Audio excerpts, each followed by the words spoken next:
नमस्कार दोस्तों, टेस्ट किताब में आपका स्वागत है और मैं हूं आपके साथ सन्नी यादव। तो आइए आज हम शुरुआत करेंगे भारतीय संविधान में संसद के विषय में।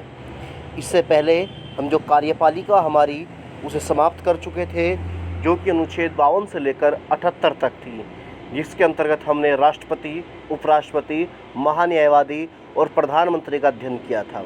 तो आज हमारा संसद है जो कि आर्टिकल 79 से लेकर 123 तक है। तो आइए देखते हैं संसद के विषय में। तो हमारा पहला बिंदु है आर्टिकल 79 या 79 के अनुसार संघ के लिए एक संसद होगी जो निम्न से मिलकर बनेगी: लोकसभा, राज्यसभा और राष्ट्रपति। यानी कि आप ये बात याद रखेंगे कि जो संसद के विषय में बताया गया आर्टिकल 79 में बताया गया और ये कहा गया कि जो संसद होगी, संसद के कितने पार्ट होंगे, तो संसद के 3 पार्ट होंगे: लोकसभा, राज्यसभा और राष्ट्रपति। उसके बाद आगे देखते हैं। तो जो हमारी राज्यसभा है वो अनुच्छेद 80 में है। तो पहले आज राज्यसभा पढ़ेंगे, उसके बाद फिर जो नेक्स्ट क्लास होगी हमारी उसमें हम लोकसभा को देखेंगे। तो देखते हैं राज्यसभा के क्या क्या नाम हैं। तो राज्यसभा को उच्च सदन, द्वितीय सदन, स्थायी सदन तथा विद्वानों के सदन के नाम से भी जाना जाता है। देखिए, उच्च सदन, लोकसभा को निम्न सदन कहा जाता है क्योंकि वहाँ पर एक निचले तबके का व्यक्ति, एक आम से आम व्यक्ति भी आ सकता है चुन के, तो इस वजह से राज्यसभा को हम उच्च सदन कह देते हैं। उसे प्रथम सदन कहा जाता है, तो इसे द्वितीय सदन कहा जाता है। राज्यसभा एक स्थायी सदन है। स्थायी सदन का मतलब है जब से इसका गठन हुआ है राज्यसभा, तब से आज तक एक भी बार ये भंग नहीं हुई और न ही ये कभी भंग होती है। तो ये कैसा सदन होगा? स्थायी सदन होगा। इसी के साथ इसे विद्वानों का सदन भी कहा गया। विद्वानों का सदन कहने का तात्पर्य यह है, आपको पता है कि जो राज्यसभा है, राज्यसभा में 12 सदस्य मनोनीत करता है राष्ट्रपति, और वो 12 सदस्य अपने अपने क्षेत्रों में एक प्रकार से कहा, जब विद्वान होते हैं, एक्सपर्ट होते हैं, इस वजह से इसे विद्वानों का सदन भी कहा जाता है। अब देखते हैं राज्यसभा का गठन। तो राज्यसभा में जो अधिकतम सदस्य हो सकते हैं वो कितने हो सकते हैं? 250। 250 में 238 क्या हो सकते हैं? निर्वाचित, और 12 क्या होंगे? मनोनीत। और ये 12 मनोनीत कितने क्षेत्रों से होंगे? 4: विज्ञान, कला, साहित्य और समाज सेवा से। ये बात हमने राष्ट्रपति जब पढ़ाया था तो उस समय भी ये बात बताई गई थी। उसके बाद देखें तो जो 238 हैं, जो 238 निर्वाचित सदस्य थे, उनमें से वर्तमान में 5 सीट रिक्त है। तो इस प्रकार जो सीटों की संख्या जो निर्वाचित हो गए वो कितने हो गए? 233। और मनोनीत कितने होने? 12। तो 233 और 12 कितने हो गए? 245। यानी अगर क्वेश्चन आपसे पूछता है कि वर्तमान में राज्यसभा में सदस्यों की संख्या कितनी है, तो आप बताओगे 245। लेकिन अगर आपसे पूछता है कि राज्यसभा में अधिकतम सदस्य कितने हो सकते हैं? 250। आपसे पूछ सकता है राज्यसभा में वर्तमान में निर्वाचित सदस्य कितने हैं? 233। आपसे पूछता है कि राज्यसभा में अधिकतम निर्वाचित सदस्य कितने हो सकते हैं, तो 238 हो सकते हैं अधिकतम निर्वाचित। तो ये महत्वपूर्ण है, आप इसे याद रखेंगे कि यहाँ से क्वेश्चन पूछा जाएगा। उसके बाद हमारा अगला बिंदु है कि राज्यसभा के सदस्यों का चुनाव अप्रत्यक्ष रूप से अनुपातिक प्रतिनिधित्व पद्धति के अनुसार एकल संक्रमणीय मत द्वारा किया जाता है। देखिए, सेम वही बात है जो राष्ट्रपति के चुनाव में थी, सेम वही बात है जो उपराष्ट्रपति के चुनाव में थी।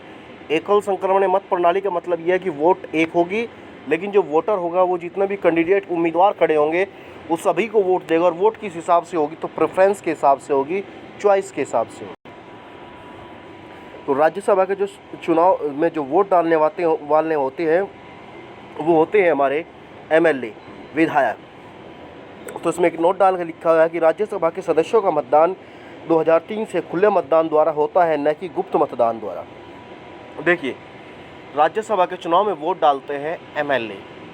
तो जब एमएलए वोट डालते हैं तो इसमें क्या करा राज्यसभा के चुनाव में 2003 से कि गुप्त के स्थान पर खुला मतदान कर दिया। खुला मतदान का मतलब यह है कि जिस पार्टी का जो एमएलए है वो जब वोट डालेगा तो उस पार्टी का वहाँ पे एक एजेंट खड़ा होगा, उसे वोट दिखाएगा कि हाँ, मैंने अपनी ही पार्टी के व्यक्ति को वोट डाली है। इसका मेन मकसद ये है कि भ्रष्टाचार को रोका जा सके। क्योंकि पहले ये होता था कि मान लीजिए एमएलए तो दूसरी पार्टी का है, लेकिन वो पैसा लेकर वोट दूसरी पार्टी के व्यक्ति को दे देता था, इससे पता नहीं लगता था क्योंकि गुप्त मतदान था। तो 2003 से सिस्टम ख़त्म कर दिया गया। तो अगर आपसे पूछता है वो कौन सा चुनाव है जिसमें गुप्त मतदान ना होकर खुला मतदान होता है, तो आंसर होगा आपका राज्यसभा। उसके बाद हमारा अगला बिंदु है राज्यसभा का चुनाव लड़ने के लिए न्यूनतम आयु 30 वर्ष होनी चाहिए। ये 30 लिखा हुआ है कि अगर आपको राज्यसभा का चुनाव लड़ना है तो आपकी मिनिमम आयु, न्यूनतम आयु 30 वर्ष होनी चाहिए। उसके बाद हमारा अगला बिंदु है, राज्यसभा का कभी विघटन नहीं होता।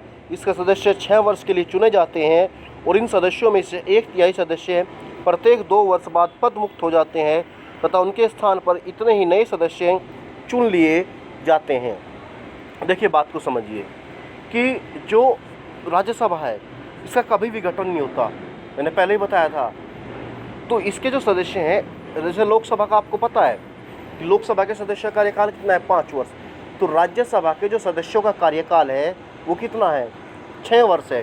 लेकिन साथ के साथ इसमें एक कंडीशन और है। ये कंडीशन ये है कि इसके जो सदस्य हैं उनका कार्यकाल 6 साल है, वो एक साथ नहीं, आप कभी भी एक साथ नहीं जाते, हर 2 साल में 1/3 जाएंगे और उनके स्थान पर 1/3 ही नए सदस्य आ जाएंगे। इसका नियम है, तो ये कभी भी इस प्रकार से भंग नहीं होती।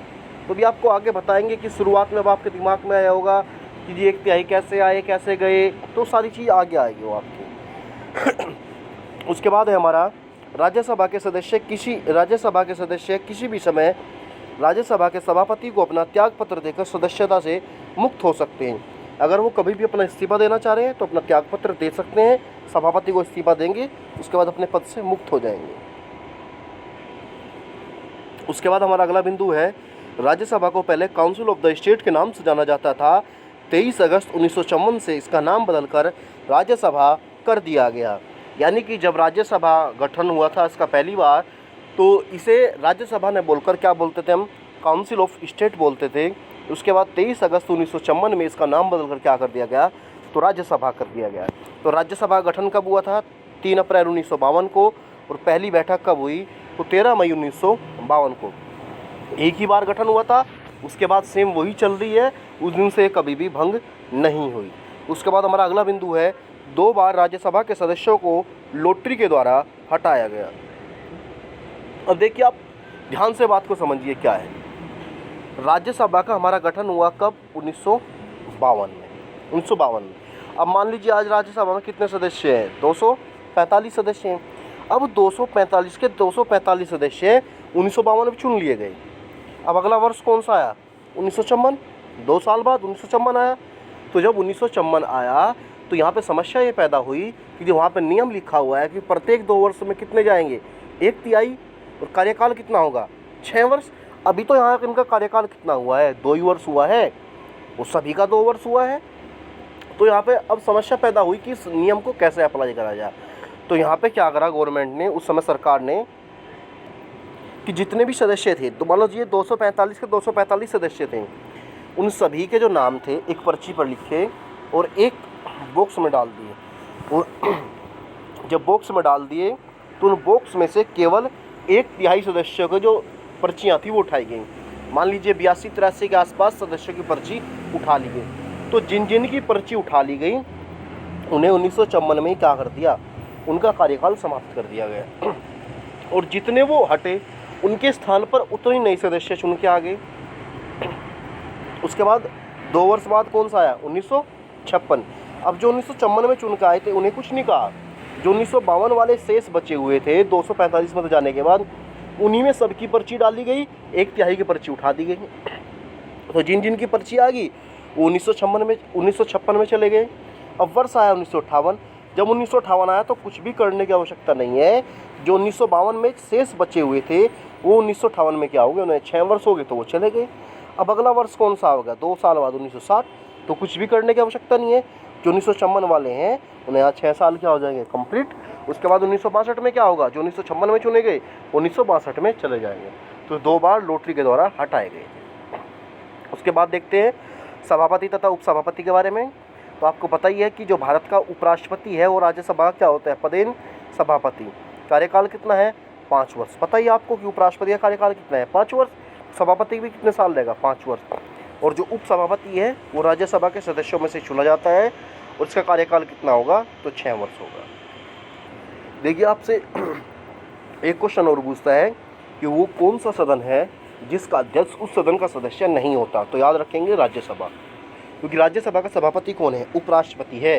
वो उपराष्ट्रपति होने की वजह से राज्यसभा का सभापति है, वो राज्यसभा का सदस्य नहीं है। तो ये बात आप याद रखेंगे। तो अब देखते हैं राज्यसभा की कुछ शक्तियों के बारे में, कुछ विशेष पावर है जो राज्यसभा के पास है केवल। तो इसमें लिखा हुआ अनुच्छेद 249 के अधीन राष्ट्रहित में राज्य सूची के किसी विषय पर यदि राज्यसभा अपने उपस्थित में मतदान करने वाले 2/3 बहुमत से प्रस्ताव पास करती है तो संसद उस विषय पर कानून बना सकती है। इसके तहत बनाए गए कानून की अवधि 1 वर्ष होती है। एक लिखा हुआ 1 वर्ष होती है। देखिए, आपको जब अनुसूची पढ़ाई थी तो अनुसूची 7 पढ़ाई थी। अनुसूची 7 में क्या था, केंद्र और राज्यों के बीच शक्तियों का बंटवारा। तो उसमें बताया था 3 अनुसूची थी उसमें। अनुसूची 7 में 3 सूची, संघ सूची, राज्य सूची, समवर्ती सूची। तो उसमें कहा था कि संघ सूची पे कानून कौन बनाएगा संघ, राज्य सूची पे कानून कौन बनाएगा राज्य, और समवर्ती सूची पे कानून कौन बनाएगा दोनों। लेकिन इसमें राज्यसभा के पास एक विशेष पावर है कि राज्यसभा अगर राज्य सूची के किसी विषय पर प्रस्ताव पास कर दे तो उस विषय पर राज्य कानून न बनाकर कानून कौन बनाएगा, केंद्र बनाएगा।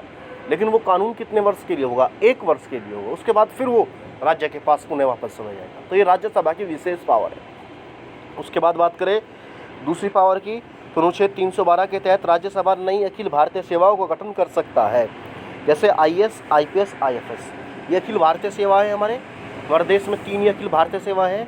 तो अगर किसी नई अखिल भारतीय सेवा बनानी है तो उसका जो प्रस्ताव सबसे पहले पास करेगी वो कौन करेगी, राज्यसभा करेगी। जैसे बात करें IFS 1966 में बनाई गई। इससे पहले IFS नहीं होती थी, यानी Indian administrative service, Indian police service, Indian forest service.